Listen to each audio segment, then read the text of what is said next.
बिस्मिल्लाहिर्रहमानिर्रहीम। अस्सलाम वालेकुम दोस्तों। आज मैं जिस मौजू के साथ आपकी खिदमत में हाज़िर हूँ वो है स्कैबीज़। स्कैबीज़ या खुश्क ख़ारिश। इसे अमूमन पाँ भी कहा जाता है कि फ़लाँ को पाँ पड़ गई या पाँ हो गई। खुश्क ख़ारिश ये होती है एक पैरासाइट से जिसे स्कैबीज़ माइट कहा जाता है। ये बहुत ही माइक्रोस्कोपिक पैरासाइट होता है जो हमारी जल्द में ही रहता है, जल्द में ही पलता बढ़ता है, यहीं अंडे देता है और यहीं इसका प्रोडक्शन होती है। और ये जिस्म पे शदीद खुश्क ख़ारिश का बायस बनता है। जिस्म का टेम्परेचर थोड़ा सा बढ़े ना, स्पेशली बिस्तर पे, तो ये बहुत ज़्यादा ख़ारिश होती है इसकी, क्योंकि ज़्यादा टेम्परेचर में, बिस्तर के टेम्परेचर पे ये हैचअप करता है, यानी अंडे देता है और उसमें से वो बच्चे निकलते हैं, उसमें इजाफ़ा होता है, तो जल्द पे वो इरिटेशन का सबब बनते हैं, गुदगुदी और इरिटेशन दोनों का। तो इंसान को जब गुदगुदी या ख़ारिश होती है तो वहाँ वो खुजाता है, खुजाने से वो नाखनों में पड़ जाते हैं। नाखनों में माइट्स लगने से एक जगह से दूसरी जगह, दूसरी जगह से तीसरी और सारे जिस्म पे ग्रेजुअली हो जाते हैं। ख़ुसूसन ये छोटे बच्चों में जो नासमझ होते हैं और जल्दी अपनी ख़ारिश को नोटिस नहीं कर सकते, और कंजेस्टेड एरियाज़, कंजेस्टेड रिहाइशें जैसे पुलिस के, फ़ौज के ट्रेनिंग सेंटर्स हो गए, मदारस जहाँ बच्चे इकट्ठे रहते हैं, जहाँ हिफ़्ज़ाने सेहत के असूलों का प्रॉपर ख़्याल वो नहीं रख पाते। अगरचे वैसे तो ख़्याल रखा जाता है, मगर जो पर्सनल हाइजीन के हवाले से लोग अपना ख़्याल नहीं रख पाते, तो वहाँ ये स्कैबीज़ बहुत ज़्यादा फैल जाती है। ये क्योंकि कंटेजियस डिज़ीज़ है, आगे आगे होती जाती है, एक से दूसरे को, दूसरे से चौथे को, इस तरह से ये समटाइम्स मैंने देखा है कि कुछ मदारस के बच्चे आते हैं तो वो सारे के सारे बच्चों को हुआ होता है, बच्चियों को भी हुआ होता है, जो बच्चियों के मदारस है वहाँ भी, क्योंकि उनका रिहाइश इकट्ठी होती है। अगरचे बिस्तर उनके अलग अलग होते हैं, मगर वो सफ़ों पे बैठते हैं, कालीनों पे बैठते हैं और एक दूसरे के साथ उनका मेल मिलाप, उठना बैठना होता है, तो आगे आगे सबको हो जाती है।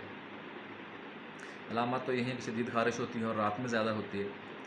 पहले तो खुश्क होती है शलवार के अंदर या बाहर, कहीं से भी शुरू हो सकती है वैसे, तो फिर नाखनों के ज़रिए जिस्म के बाकी हिस्सों पे भी हो जाती है। जहाँ ख़ारिश ज़्यादा की जाती है, वहाँ जहाँ जल्द स्क्रैच होती है या ख़ारिश की जाती है, थोड़ी सी जल्द जहाँ उधड़ती है ना, तो वहाँ फिर सेकेंडरी इन्फेक्शन बैक्टीरियाज़ का हो जाता है और वहाँ दाने बन जाते हैं, दाने या फोड़े या पीप उसमें पड़ जाती है, तो मोटे मोटे दाने और फोड़े भी बन जाते हैं। स्पेशली ये उंगलियों का जो ये बीच की जगह होती है ना, बच्चों में अमूमन ये देखा कि वो अपनी वो केयर सही नहीं कर पाते, तो उनमें हाथों में भी उंगलियों के दरमियान में दाने और फोड़े बन जाते हैं और बहुत तकलीफ़ का बायस बनते हैं। तो इसका जो ट्रीटमेंट है, ट्रीटमेंट तो इसका बड़ा सादा सा है। अमूमन ऐसा होता है कि हमारे पास जब लोग आते हैं ना, तो वो पहले जमा का तेल और वो फ़लाँ फ़लाँ कड़वी कड़वी कोई जड़ियाँ बूटियाँ और पता नहीं क्या क्या खा के आए होते हैं, या कहीं से टीके लगवा लगवा के आए होते हैं, या क्रीम में और ये वो लगा लगा के उसको दबाने की कोशिश की जाती है। उसको सप्रेस करने की कोशिश में ना वो मज़ीद बढ़ती है। जब मज़ीद बढ़ती है, हमारे पास आते हैं, तो आपको पता है होम्योपैथी में दूसरे तरीक़ा इलाज की दवाओं का असर ख़त्म करने के लिए नक्स वामिका दी जाती है। तो आते सार ही मैं मरीज़ को नक्स वामिका 200 की डोज़ देता हूँ। आज रात आज रात सोते वक्त ये अच्छा काम करती है, आप लोगों को पता है। उसके बाद कल सुबह सल्फ़र 200 खाली पेट, नाश्ता करने से भी पहले और सूरज निकलने से भी पहले खाली पेट सल्फ़र बहुत अच्छा काम करती है, आप सब अहबाब को पता है।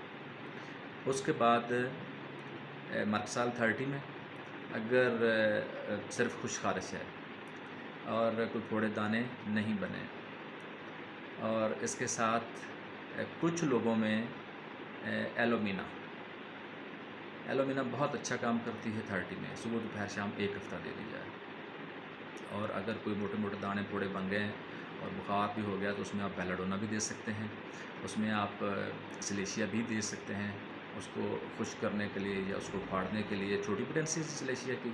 और अगर वो ज़्यादा पीप पड़ चुकी है और वो धोने से, साफ़ करने से, कैलेंडुला लोशन लगाने से अगर वो साफ़ हो सकती हैं, तो फिर आप 200 में दे दें ताकि वो बाद में खुश्क हो जाए।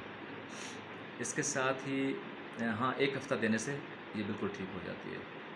उसके बाद एक मैं देता होता हूँ इलेक्ट्रो होम्योपैथी का है बाथ, कैंसरोसो मेडिसिन का नाम है कैंसरोसो 5। कैंसरोसो 5 ग्लोब्यूल्स फॉर्म में होती, तो उसके 100 ग्लोब्यूल्स एक बाल्टी में डाल के मरीज़ को नहलाया जाता है। नहलाया ऐसे जाता है कि पहले नहा लिया, नहाने के बाद चूँकि हमने हाँ, साबुन शैम्पू जब उतर गया ना, तो 100 दाने एक बाल्टी में डाल के इसे दबा के वो सारे जिस्म पे डालने हैं। पानी डालना सारे जिस्म पे, जहाँ जल्द ज़्यादा मुतासर है वहाँ पानी डालें और मुसलसल मलें, जिस्म साफ़ हो जाएगा।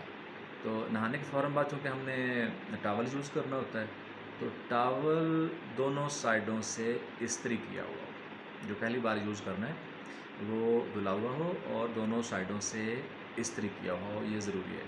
बहुत बहुत ज़्यादा फ़ायदा होता है इस तरह से। उसके बाद हमने कपड़े पहनने, तो कपड़ों में शलवार में जो ज़ारबंद डालते हैं, कमरबंद डालते हैं, नाला या नाड़ा जो भी बोलते हैं, वो भी इस्त्री किया हुआ हो, शलवार भी इस्त्री की हुई हो और अंदर बाहर से इस्त्री की हुई हो। कमीज़ और बनियान भी अंदर बाहर से इस्त्री की हुई हो, ये बहुत ज़रूरी है। ऐसा करने से बहुत आला नताइज मिलते हैं।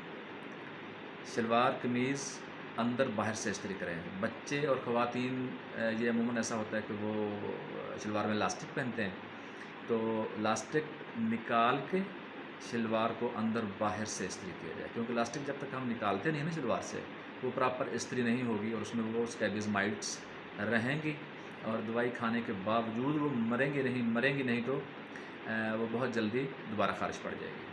तो इस तरह से तो वो एक तरफ से दवाइयाँ खाते रहेंगे, एक तरफ से हम एहतियात परहेज़ नहीं करेंगे, तो वो तकलीफ़ और बीमारी वैसी की वैसी बढ़ती रहेगी। नहाने के बाद फिर है उसके बिस्तर की हाइजीनिक कंडीशन, उसको हिफ़्ज़ान सेहत के हवालों से कैसे सही करना है। अगले दिन शाम जब सोना है ना, तो बिस्तर की चादर, बेडशीट, अगर कोई हम ऊपर चादर लेते हैं या ब्लैंकेट लेते हैं, ब्लैंकेट तो खैर इस्त्री नहीं होता, कोई एक चादर ना इस्त्री करके ब्लैंकेट के नीचे बिछा ली जाए, फिर ऊपर ब्लैंकेट या रज़ाई की जाए। अगर रज़ाई वो कवर वाली है तो उसका कवर धो के इस्त्री करके चढ़ाया जाए। आपका जो पिलो कवर है, सरांदू का सराहने का कवर है, उसको भी धो के और इस्त्री करके चढ़ाया जाए। अगले दिन जब उठा जाए तो अपना जो बेडिंग्स हैं आपके, यानी बेड शीट है या ऊपर करने की चादर है या तकिया है, उसको बाहर धूप में डाल दिया जाए। धूप में जो अल्ट्रा वायलेट रेज़ होती है ना, वो स्कैबीज़ के लिए बहुत ज़हर कातिल का काम करती है, बहुत अच्छा काम करती है, उसको मारती है। और सुबह से लेके तकरीबन 3-4 बजे तक, जब तक सही कड़ाकेदार धूप होती है ना, जब तक उसे धूप में ही रखा जाए। और अगर बादल हो या बारिश हो या धूप ना हो, तो उस शाम फिर उसी तरह से बेडिंग्स को, बेडशीट, ऊपर लेने की चादर, सराहने का कवर, उसको फिर इस्त्री कर लिया जाए। इस तरह से ना 7 दिन धूप लगवाई जाए या 7 दिन शाम को इस्त्री किया जाए। बेहतर यही है कि धूप लगवाई जाए और इन 7 दिनों में स्कैबीज़ माइट का मुकम्मल तौर पे ख़ात्मा हो जाता है और हर रोज़ ही वो जो कैंसरोसो 5 मैंने बताया ना, उससे नहाया जाए, तो अल्लाह के फ़ज़ल से और इस दवा के इस्तेमाल से तकलीफ़ दोबारा नहीं होती। जो इसमें ज़्यादा याद रखने की बात है वो ये है कि अगर एक घर में एक से ज़्यादा लोगों को ख़ारिश है, तो सभी लोग एक ही दिन दवा शुरू करें और एक ही तरह से वो जो सफाई-सुथराई और हिफ़्ज़ान सेहत वाला प्रोटोकॉल है ना, उसको अडॉप्ट करें। नहीं तो एक ठीक हो जाएगा तो दूसरे से फिर लग जाएगी उसको, पहले वाले को। एक भी अगर बंदा ट्रीटमेंट नहीं ना करता मुकम्मल बाकियों के साथ, तो उससे फिर दोबारा बाकियों को होने का खदशा नहीं होता, यकीनी तौर पे उससे लग जाती है दोबारा। इसी तरह मदारस में है, पुलिस और फ़ौज के ट्रेनिंग सेंटर्स में है, जहाँ लोग इकट्ठे रहते हैं और हाइजीनिकली थोड़ा वो अपना केयर नहीं कर सकते, तो वो लोग हाइजीनिकली अपना ख्याल रखें, नहाने धोने के, एक दूसरे के कपड़े, टॉवल, कंघी, ब्रश ये इस्तेमाल ना करें और एक ही जगह एक दूसरे के बिस्तर पर बैठने से परहेज़ किया जाए। और दवाई के साथ साथ ये जो प्रोटोकॉल बताया है सफाई सुथराई वाला, इस पे अच्छी तरह से अमल दरामद किया जाए तो अल्लाह के फ़ज़ल से ये ख़ारिश दोबारा नहीं होती। उम्मीद है कि आप लोगों को वीडियो पसंद आई होगी। मज़ीद अगर इस बारे में कुछ पूछना चाहें तो आप मुझे मेरी प्रोफाइल से नंबर देख के आप मुझे कॉल भी कर सकते हैं। अल्लाह पाक सब दोस्तों का हामी और नासिर हो। वस्सलाम।